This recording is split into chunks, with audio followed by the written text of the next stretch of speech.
Produced at Left Tech Studios. I have to show you something I learned about the batteries. It occurred to me that I might be able to use the original battery in here, which is and the Phantom 2 was a S3 11 volt battery. And I might be able to hack it and actually put a Phantom 3 14 volt battery in here. So this is that's the battery connector. Just get right on that right there. That when you push the battery in, it connects to. And it's hooked in there with two screws. It actually lifts right out, and there's like a little, that part right there fits in a hole down there at the bottom. Let's see if you can see that.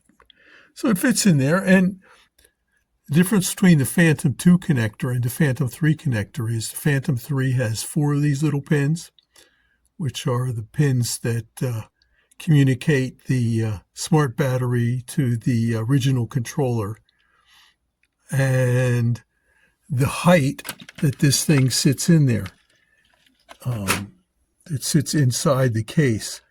You can't just push the Phantom 3 battery in here because this is a 1/10 of an inch. I believe it was too low to push in the Phantom 4 battery. They're just a little bit. They're purposely set different. So it takes the same connector to make the battery work. These two, your positive and your negative, but they're offset up and down by 1/10 of an inch, so you can't just jam the wrong battery in there. So if you can mount this up a little bit, which I've yet to figure out how to perfectly do, but I will be able to do it. If I can mount that up 1/10 of an inch with spacers or whatever, then I can use Phantom 3 batteries in this Phantom 2 case.